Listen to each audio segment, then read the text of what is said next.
आकर्षण का सिद्धांत कहता है, जो आप सोचते हैं वह आप बन जाते हैं।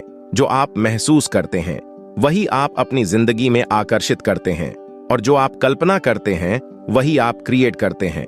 इसलिए उन चीजों के बारे में सोचिए जो आप चाहते हैं, उन्हें महसूस करना शुरू कीजिए और उनकी कल्पना कीजिए।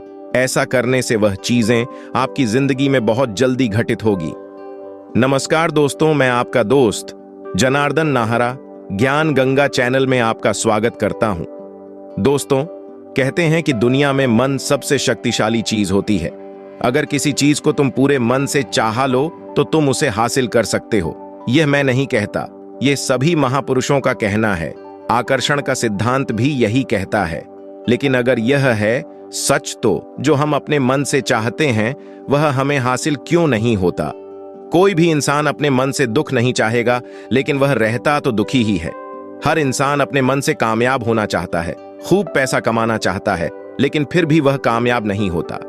भला ऐसा पूरी दुनिया में कौन इंसान होगा जो अपने मन में यह चाहेगा कि मैं कामयाब ना हो पाऊं, मैं ऐशो आराम की सुकून भरी जिंदगी ना जी पाऊं, मैं खूब पैसा ना कमा पाऊं? सोचने की बात यह है, या तो वह महापुरुष गलत थे जिन्होंने आकर्षण के सिद्धांत की स्थापना की, या हम गलत हैं। आज एक ऐसी कहानी मैं आपको सुनाने जा रहा हूं जिसमें आपको एक ऐसा मंत्र मिलेगा, एक ऐसी जानकारी मिलेगी जिसे समझने के बाद आपको यह पता चलेगा कि कोई भी चीज अपने मन से कैसे करवाई जाती है। मन में किसी बात का, किसी इच्छा पूर्ति का बीज कैसे बोया जाता है। इस कहानी से आपको भली भांति समझ में आ जाएगा, जिससे आप यह भी समझ जाएंगे कि आकर्षण का नियम, लॉ ऑफ अट्रैक्शन, कैसे काम करता है। कहानी छोटी है मगर सीख बहुत गहरी है। इससे पहले आप इस कहानी में खो जाएं, कृपया हमारे चैनल को सब्सक्राइब कर लें। तो चलिए अब कहानी शुरू करते हैं। एक बार की बात है, एक आदमी के जीवन में बहुत दुख थे। वह जो भी काम करता, वह काम उसका कभी पूरा ही नहीं होता था। घर में आता तो घर में क्लेश बना रहता। किसी से कोई मदद मांगता तो कोई उसकी मदद नहीं करता था। ऐसा लगता था कि चारों तरफ से दुखों का पहाड़ इस पर टूट पड़ा है। उसे समझ नहीं आता था कि मैं इन दुखों से निजात कैसे पाऊं। वह रात दिन यही सोचता रहता था कि इन दुखों से छुटकारा कैसे पाया जा सकता है। इसी कारण वह रात में सो भी नहीं पाता था। उसकी आंखें गहरी हो गई थीं। आंखों के चारों तरफ काले घेरे बन गए थे, जो इस बात का प्रतीक थे कि वह आदमी अपने जीवन में कितना ज्यादा दुखी और चिंतित है। कभी कभी तो ज्यादा परेशान होने पर उसके मन में आत्महत्या करने के भी ख्याल आते थे, लेकिन अपने परिवार की चिंता के कारण वह यह कदम भी नहीं उठा पाता था। वह इतना ज्यादा दुखी हो गया था कि उसने अंततः एक निर्णय लिया कि वह अपने इन दुखों से छुटकारा पाके रहेगा। इसके लिए चाहे उसे कितनी भी मेहनत क्यों ना करनी पड़े, कुछ भी करना पड़े, चाहे उसे अंगारों पर चलना पड़े, लेकिन इन दुखों से छुटकारा पाकर ही रहेगा। उसने इस तरह से अनेक प्रयास किए, लेकिन उसे कोई सफलता नहीं मिली। फिर उसे किसी ने बताया कि कोई साधु महात्मा ही तुम्हें कोई ऐसा मंत्र दे सकता है, कोई ऐसा उपाय बता सकता है जिससे तुम्हारे जीवन के कष्ट दूर हो सके। बाबाओं के पास ऐसे मंत्र होते हैं जिससे सारे दुख दर्द दूर हो जाते हैं, जीवन खुशहाल हो जाता है और धन संपदा भी हासिल हो जाती है। इस तरह उस आदमी के मन में यह बात बैठ गई थी, कोई बाबा सन्यासी साधु ही मेरा दुख दूर कर सकता है। इसलिए उसे जिस भी बाबा के बारे में पता चलता, वह दान दक्षिणा लेकर उस बाबा के पास पहुंच जाता और बाबा को अपनी समस्या बताता और समाधान पूछता। बोलता कि मैं कुछ भी करने के लिए तैयार हूं बाबा, लेकिन मुझे इस समस्या से छुटकारा दिलवा दीजिए। मैं अपने दुखों से निजात पाने के लिए जो कुछ भी आप कहेंगे वही करूंगा। बाबा उसे कुछ टोने टोटके बता देते थे और दान दक्षिणा ले लेते थे कि यह टोना टोटका करने के बाद तुम्हारे घर में सुख शांति बनी रहेगी, बस इसे पूरी विधि के साथ करना। वह आदमी घर लौटकर पूरी विधि के साथ टोने टोटके करने लगा, लेकिन बहुत टोने टोटके करने के बाद भी उसके जीवन में कोई बदलाव नहीं आया, बल्कि इसके विपरीत उसका जीवन और ज्यादा दुखी हो गया। जो भी बाबा उसे टोना टोटका देता था, उसके बदले में उससे दान दक्षिणा लेता था, जिससे उसका संचित किया हुआ धन भी धीरे धीरे खत्म होता जा रहा था। इससे उसके जीवन में दुख और ज्यादा बढ़ गए। तब उसे महसूस हुआ कि बाबाओं के पास जाने से तो मेरे जीवन में दुख कम होने की बजाय बढ़ते ही जा रहे हैं। तो मुझे क्या करना चाहिए? बाबाओं के पास जाऊं या ना जाऊं। फिर एक दिन उसके किसी मित्र ने उसे कहा कि तुम किसी पंडित को बुलवाकर अपने घर में हवन करवा लो, घर शुद्ध हो जाएगा। घर में कोई भी बुरी ऊर्जा होगी तो घर से बाहर चली जाएगी। किसी ज्ञानी पंडित को बुलाकर पूरे विधि विधान से मंत्रोच्चारण के साथ हवन करवाओ। उस आदमी के मन में यह बात बैठ गई और उसने एक पंडित को बुलाकर हवन करवा दिया। हवन ठीक ठाक संपन्न हो गया। पंडित जी ने भी अच्छी खासी दान दक्षिणा ली और विदा हो गए। लेकिन बहुत दिन महीने गुजरने के बाद भी उस आदमी को महसूस हुआ कि उसके जीवन में अब भी कोई बदलाव नहीं आया। उसके कष्ट दुख कर्जा ज्यों का त्यों था, कुछ भी कम नहीं हुआ। अब तो वह आदमी और भी ज्यादा परेशान हो गया और उसे महसूस होने लगा कि अब मेरे जीवन से दुख कभी समाप्त नहीं होंगे, और यही सोच सोचकर वह बहुत ज्यादा परेशान हो गया। फिर उसे किसी ने एक ऐसे बाबा के बारे में बताया जो समस्या का समाधान करने के लिए कुछ दान दक्षिणा नहीं लेता था। उस आदमी को लगा कि यह बाबा दूसरे बाबाओं की तरह नहीं हो सकता, क्योंकि यह दान दक्षिणा तो लेता ही नहीं, और अगर दान दक्षिणा नहीं लेता तो यह सच में कोई सिद्ध बाबा होगा। और यही सोचकर उस बाबा के पास पहुंच जाता है। जब वह आदमी वहां पर पहुंचता है तो वह बाबा ध्यान में बैठे हुए थे। यह देखकर वह आदमी वहीं पर चुपचाप बैठकर ध्यान से बाहर आने का उनका इंतजार करने लगा। थोड़ी देर बाद बाबा ने आंखें खोलीं तो सामने एक दुखी और परेशान युवक को बैठे देखा। उसकी आंखों के नीचे काले घेरे देखते ही समझ गया कि आदमी अपने जीवन से कितना परेशान है। उसे संबोधित करते हुए बाबा ने पूछा कि बच्चा, क्या चाहते हो? बाबा के पास क्या लेने आए हो? उस आदमी ने कहा कि बाबा, मैं अपने जीवन से बहुत परेशान हूं। मैं अपने दुखों को दूर करने के लिए बहुत सारे रास्ते अपना चुका हूं, और वह हर तरकीब करके देख ली जो किसी बाबा ने मुझे बताई।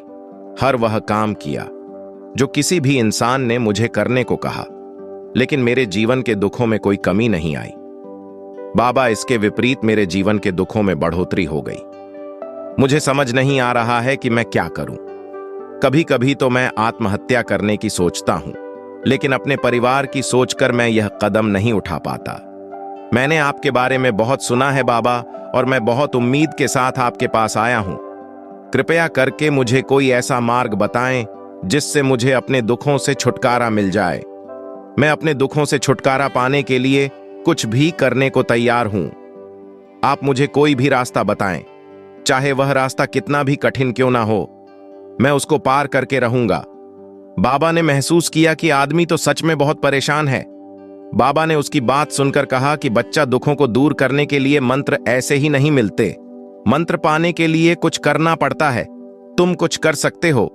यह सुनकर पहले तो आदमी ने सोचा कि यह बाबा भी मुझसे दान दक्षिणा ही मांगेंगे, लेकिन और कोई रास्ता ना होने के कारण कहा कि बाबा, आपको जितनी भी दान दक्षिणा चाहिए मैं देने के लिए तैयार हूं, लेकिन आपका मंत्र सच्चा होना चाहिए, पूरा होना चाहिए, उसका फल मुझे मिलना चाहिए। उसके बाद मैं आपको जो भी दान दक्षिणा लेना चाहते हो वह दे दूंगा। बाबा ने कहा कि दान दक्षिणा तो बहुत छोटी सी चीज है, मुझे वह नहीं चाहिए। इस पर वह आदमी सोच विचार करके बोला, तो बाबा, मैं अंगारों पर भी चलने के लिए तैयार हूं, आप मुझे बस आज्ञा दीजिए। बाबा ने कहा कि अंगारों पर चलने वाली छोटी चीज मैं तुमसे नहीं करवाने वाला। मैं जो तुमसे करवाने वाला हूं वह बहुत कठिन मंत्र है, उसे पूरा कर पाओगे? उस आदमी ने कहा कि बाबा, आप मुझे बताइए तो सही, मुझे करना क्या होगा? मैं कुछ भी करने को तैयार हूं।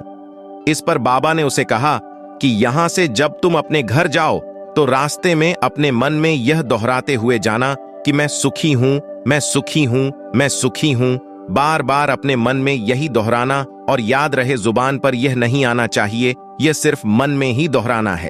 यह सुनकर वह आदमी बोला, बाबा, बस इतनी सी बात, यह तो मैं चुटकी बजाकर कर लूंगा, लेकिन इससे होगा क्या?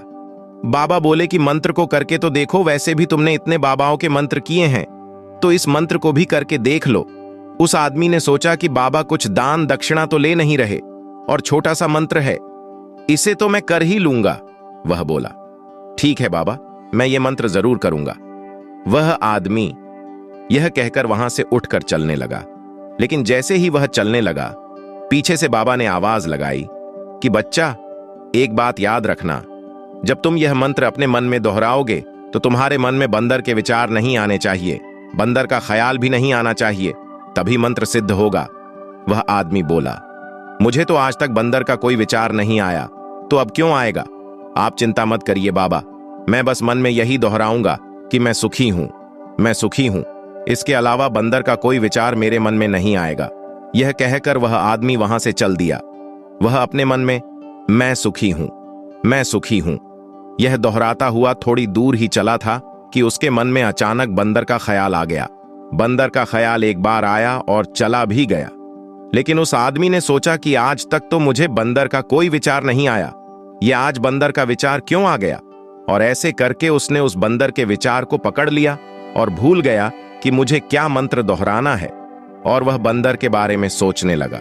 जब थोड़ी देर बाद उसे होश आया तो फिर से अपना वही मंत्र दोहराने लगा, मैं सुखी हूं, मैं सुखी हूं। लेकिन अचानक उसे सामने एक बंदर दिखाई दिया और यह देखकर उसके मन में फिर से बंदर का विचार उठ गया और वह अपने अंदर से इस विचार को बाहर फेंकना चाहता था। वह चाहता था कि मेरे अंदर किसी भी तरह बंदर का विचार ना आए, लेकिन उसे तो सामने बंदर ही दिखाई दे गया। ऐसे ही बंदर के बारे में सोचते सोचते वह घर पर पहुंचा और घर पर पहुंचने के बाद अपनी पत्नी को कहा कि हे बंदरिया, मुझे खाने को बंदर परोस दे। और जब उसे एहसास हुआ कि उसने क्या बोल दिया तो वह अपने बाल नोचने लगा। वह दीवारों में सर मारने लगा कि आज तक मुझे बंदर का कोई विचार नहीं आया और आज मुझे यह क्या हो गया है। मेरे मुंह से बंदर शब्द ही निकल रहा है, मुझे हर जगह बंदर ही बंदर नजर आ रहे हैं। सोच सोच कर वह आदमी रात भर सो नहीं पाया। रात भर करवटें बदलता रहा और सुबह उठकर सीधे उसी बाबा के पास पहुंच गया और उसके चरणों में गिरकर कहा कि बाबा, पता नहीं क्या चमत्कार हो रहा है, आज तक मुझे बंदर का कोई विचार नहीं आया, लेकिन कल जब से आपने मुझसे कहा कि बंदर का विचार नहीं आना चाहिए, तब से मुझे हर जगह बंदर ही बंदर नजर आ रहे हैं। उस आदमी ने कहा कि बाबा, मुझे तो आपके पीछे भी पेड़ पर बंदर ही बैठे दिखाई दे रहे हैं, यह हो क्या रहा है बाबा? यह सुनकर बाबा हंसने लगे। बच्चा, मन का जाल एक ऐसा जाल है जिसे समझ पाना इतना आसान नहीं है। बंदर तो तुम्हारे रास्ते में पहले भी आए थे, जब तुम मेरे पास आए थे इन्हीं पेड़ों पर यह बंदर घूम रहे थे, लेकिन जब तुम्हारे ध्यान में बंदर नहीं थे तब तुम्हारे ध्यान में केवल अपने दुख थे। बच्चा, हम जिस चीज से भी दूर भागना चाहते हैं वही चीज हमारे मन में बहुत गहराई तक प्रविष्ट हो जाती है। असल में हम जिस चीज से भी छुटकारा पाना चाहते हैं उससे छुटकारा इसीलिए पाना चाहते हैं कि वह हमारे साथ बहुत गहराई से जुड़ी हुई है। हम जितना उससे छुटकारा पाना चाहते हैं वह उतनी ही गहराई से हमारे मन में बैठती चली जाती है और आखिरकार वह हमारे अंतर मन में छा जाती है। ऊपर से तो हम चाहते हैं सुखी होना कि मैं सुखी हूं, मैं सुखी हूं। हम जुबान से भी यही बोलते रहते हैं, लेकिन हमारे मन में दुख समाये होते हैं। हमारे विचारों में, हमारे मन में हमें दुख ही दुख दिखाई देते हैं। इसीलिए अपनी जुबान से बार बार यह बोलने से कि मैं सुखी हूं, मैं सुखी हूं, हम सुखी नहीं होंगे जब तक यह मंत्र हमारे अंतर्मन में प्रविष्ट नहीं होगा। इस पर उस आदमी ने पूछा, लेकिन बाबा, यह मंत्र हमारे अंतर्मन में प्रविष्ट कैसे होगा? यह सुनकर बाबा ने कहा, बच्चा, अपने दुखों से लड़ना बंद कर दो। जब तक तुम अपने दुखों को दूर करने की सोचते रहोगे तब तक वह तुमसे चिपके रहेंगे, तब तक वह दुख तुम्हारे अंतर्मन पर अपना राज्य जमाए बैठे रहेंगे। और जिस दिन तुम उन दुखों के बारे में सोचना ही छोड़ दोगे, उन दुखों से छुटकारा पाने को सोचोगे ही नहीं, उसी दिन से तुम्हारी जिंदगी से वह दुख गायब हो जाएंगे। क्योंकि किसी चीज से छुटकारा पाने के लिए हमें उस चीज के बारे में सोचना पड़ता है, और हम जितना ज्यादा उस चीज के बारे में सोचते हैं उतनी ही वह हमारे मन में गहराई तक प्रविष्ट होती चली जाती है। हम अधिकतर समय अपने दुखों के बारे में ही सोचते हैं। हम यह सोचते हैं कि हमारे जीवन में दुख है और हमें इससे छुटकारा पाना है। इसी वजह से बार बार सोचने से वह दुख हमारे अंतर्मन में प्रविष्ट हो जाते हैं और हमें एहसास भी नहीं होता। इसीलिए अगर तुम दुखों से छुटकारा पाना चाहते हो तो दुखों से छुटकारा पाने के बारे में सोचना बंद कर दो, तो तुम्हें दुखों से छुटकारा मिल जाएगा। अक्सर आदमी धूमपान छोड़ना चाहता है, शराब छोड़ना चाहता है, सुबह अपने आप से ये वादा करता है कि मैं कोई भी गलत काम नहीं करूंगा, लेकिन शाम को जब लौटता है तो वह नशे में चूर होकर लौटता है। ऐसा क्यों होता है?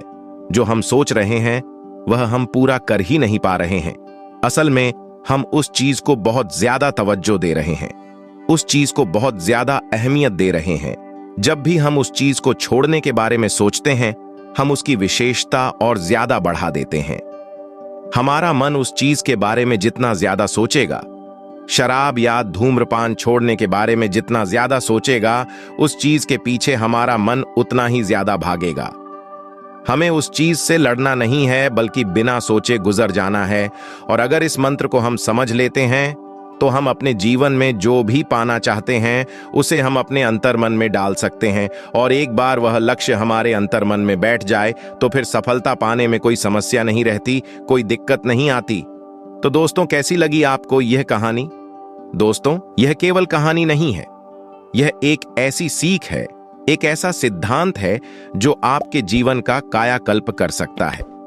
तो दोस्तों, कृपया हमारे चैनल को सब्सक्राइब कर लें। मिलते हैं फिर एक और रोचक वीडियो के साथ। धन्यवाद। जय हिंद।